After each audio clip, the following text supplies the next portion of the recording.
love you tonight, man. Calling your name, put your phone in the range and roll over. I just really wanted to hold you. Time, get to know you. That's a good chick. Before it's all over, I'm a... Serious question, are we good with the ladder? Yes. There's no one's got a problem? No. Because this is the point of no return, alright? Once we leave this chamber, we're doing the tour, so I need to make sure. Now, we're going to start with some geology. I hear you guys have been studying all this, so I expect you all to be experts. It's a bit of cramming, wasn't it? I'm going to tell you that Wombeyan Caves is fairly unique compared to other cave areas around New South Wales, because on this particular reserve, the majority of our bedrock is marble.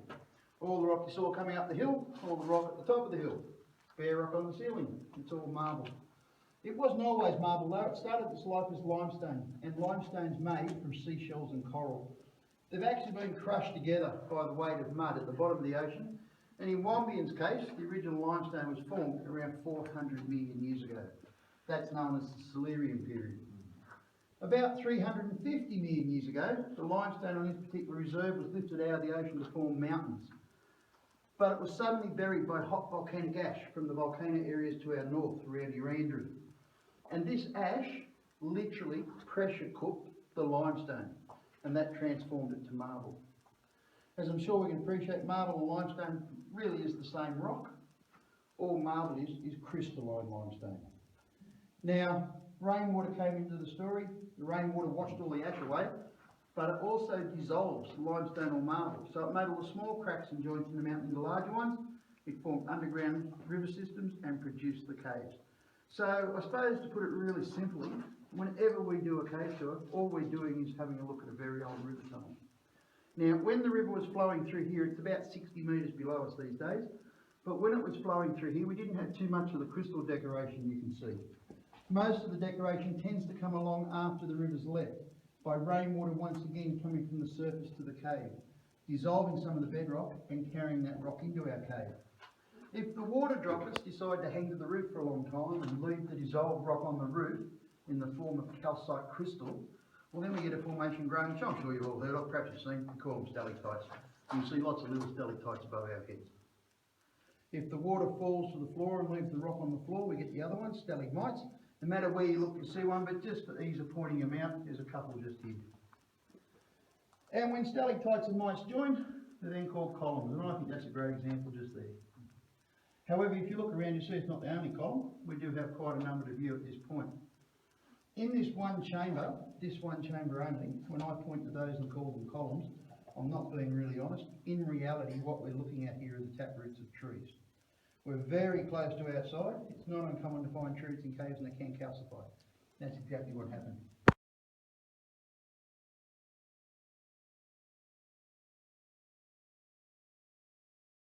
Because one of the most common questions we get every day down here is, did the Aboriginal people use the caves? Well, the answer is no, they didn't. In the dream time, they believed the caves were formed by a half worm, half fish creature called Gurugach. Gurugach had a problem. The warrior was hunting him. So to escape the warrior, he burrowed into the mountain, he made the caves. Now they thought if they got caught in this dark area, they would meet Gurugach or other evil spirits. So they had nothing to do with our dark environment. They did use outside regularly. This was a trading zone. This is where all the different tribes used to cross paths, purely for trading purposes. Now Europeans stumbled into the caves in 1828, two fellows, John MacArthur and John Oxley, were accredited with finding Wombeyan. As I'm sure a lot would be aware, John Oxley was Surveyor General in New South Wales, and John MacArthur, of course, the pioneer of the wool industry. That's what they were doing out here. They were simply looking to open up more pastoral land for MacArthur and his sheep. Now, we became a reserve in 1865, and we were the first reserve in Australia dedicated specifically for protection of caves. Now, this cave was also found in 1865 by a fellow called Charles Chalker. To find this cave, what he did was fairly simple. We came up the hill just like you guys today, probably without some of the wind. Maybe it was windy to come up there. There's a reason I ride a bike occasionally. And he saw the hole in the ground. He thought, oh, I wonder what's down the hole. So he got a piece of rope and a candle, lit the candle, stuck it in his teeth, threw the rope into the hole, and away he went. He found this cave.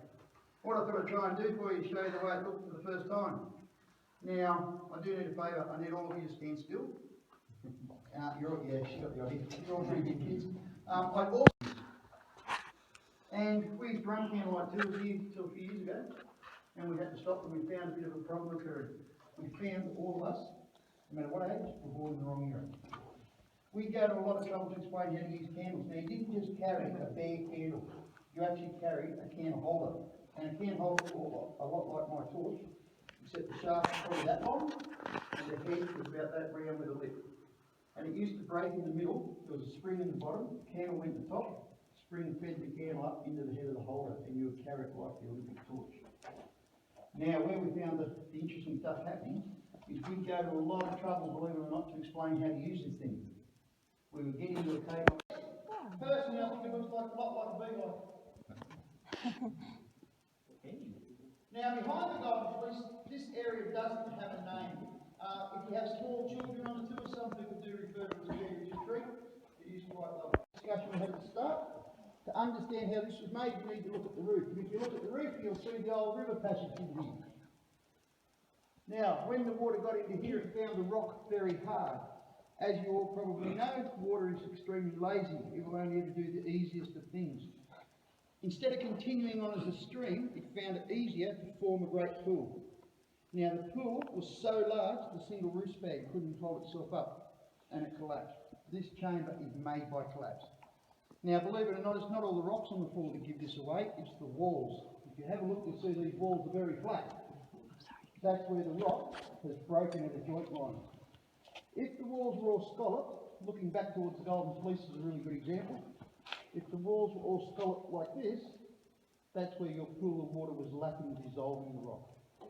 So if you look around, you can actually see the boundaries of the collapse. If you're really clever, you'll tell me that there's more than one pool. And you'll be exactly right. Who was clever? Yeah, mate, there's always really one of thin us. piece. This wall here went all the way to the floor. And there was a pool of water over that area and a pool of water over here. Now, besides dissolving down through the rock, these two pools were dissolving through the centre wall. Well, one day that wall lay in the mountain. For example, where we started the tour, older the cave. When you're really deep in the mountain, where we're going after this, younger the cave, because where the underground streamway is running today, it's making a cave. So I think between 2 and 4 million years is close enough. To understand the crystal, what we need to do is look at two different appearances now. The first one is the one that everyone loves. You think it looks like a poodle? The first one is the sparkle. When you see the crystal sparkle, we say the crystal is dormant or asleep. There's no water on the surface, so the light's reflecting off the face of the crystal. So if you see it sparkling, you know straight away it's not growing. Now, I think you'd all agree, you've probably seen it up to now, you walk along and this crystal looks like wet candle wax. If it looks like wet candle wax, that's active crystal. There's water on the surface, leaving crystals behind, so that's growing while we're in the cave. Which means in a cave you have active and dormant formation. Now, there's nothing to say that active won't turn dormant or dormant turn active. It all relies on the stopping and starting of rainfall. Because every formation stops and starts growing according to rainfall, and because every single formation you look at in the cave has a different water source, no one can give you an exact age on anything, because everything in front of you today is growing at a different rate. Now, they did some dating and they said to us when we talk about the age of the crystal, we should express it in averages of tens of thousands of years, not always hundreds. From everything I've learned, I'm really... There you go.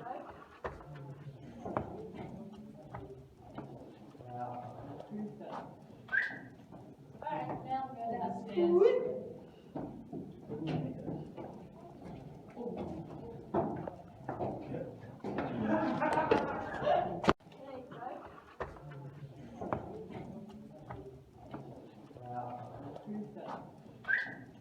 Alright, now go downstairs.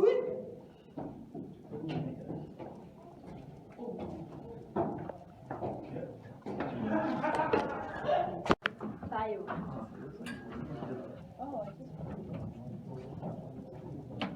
What if it's just fell? I like the connected.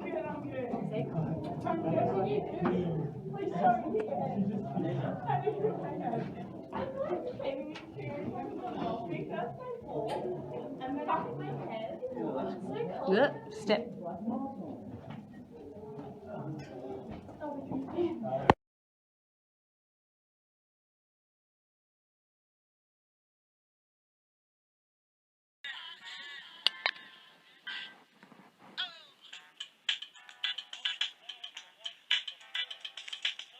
Okay, so we're just going to look at some of the features that we saw when we were actually at the caves.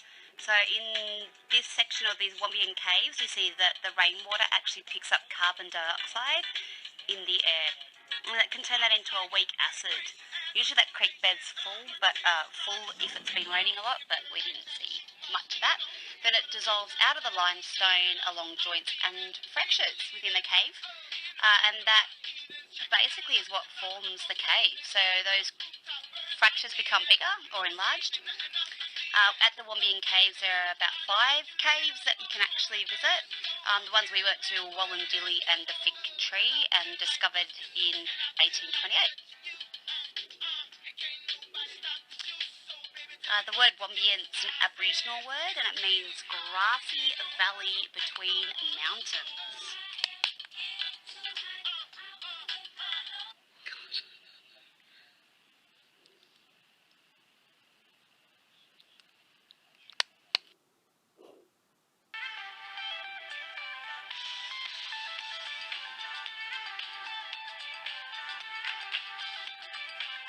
Okay, the caves date back from the Silurian period and started off as limestone caves, and it was from intrusion of igneous rock that was into the limestone and metamorphosized. We saw lots of stalagmites and stalactites through there, which form from minerals. The stalactites go down from the ceiling of the cave, and the stalagmites go up from the cave floor. The caves here formed because of water or from water, and the rain actually seeped through the cracks in the rock. It passed through the organic material and picked up carbon dioxide gas.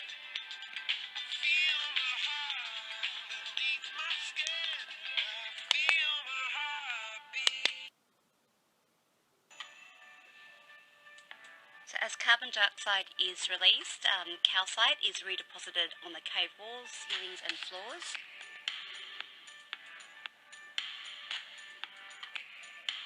So you can see some of the formations there. There's that, what was that cockatoo and an ice cream or whatever it looked like. So the minerals built up and many drops of water helped to form those features that we saw there.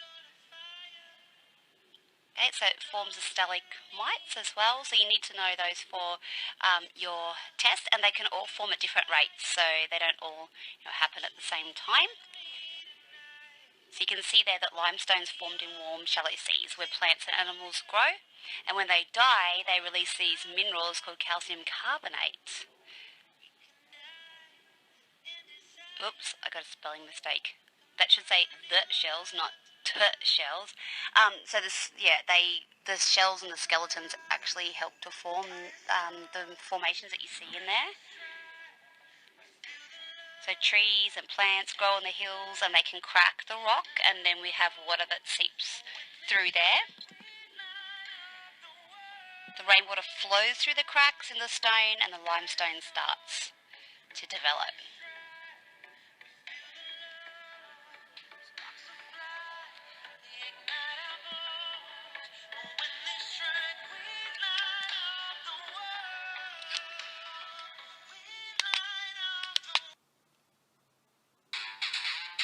Here we go, we like to eat, sleep, cave, repeat. That would be pretty cool. I'd like to go back there again. Okay, so let's have another look at just some of the formations that we saw. So I just let the the movie go through so you can see some of the things we looked at while we're actually on the excursion before. So we can eat, sleep, cave, repeat.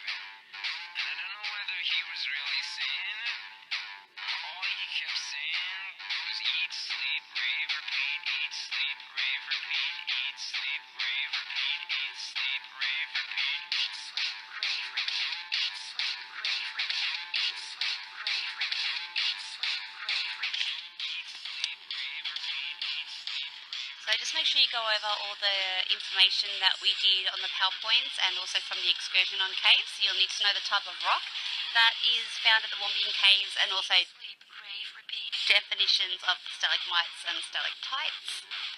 So it's the rock, the formations, and that type of thing.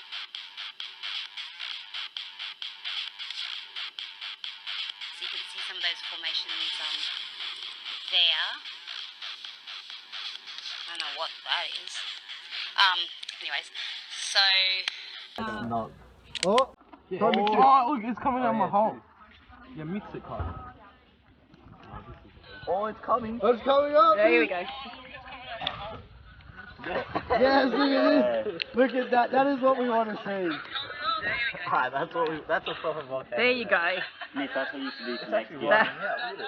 We should have done it from the start. Imagine all the stuff on how from the start, how big Jack was thinking of doing. All in Taylor. Pull more. But leave some vinegar for them. Mix it. Come, sir. Put your stick in. Yeah, there you go. What a love.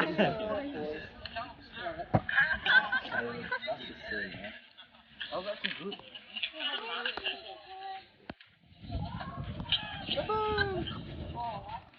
Hey, that one works. Heat the butter. we got 3 tablets and like they were thinking. Hey, that one works. Heat the butter. We got 3 tablets.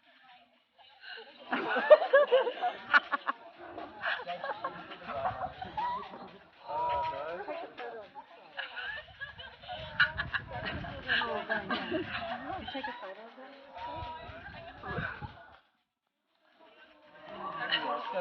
Beautiful. Here it comes. Okay, there we go. We've got success this time. What about the other one? Oh, you put it in there. There we go. We've got success this time. That's great. What about the other one? Oh, you put it in there. Christ.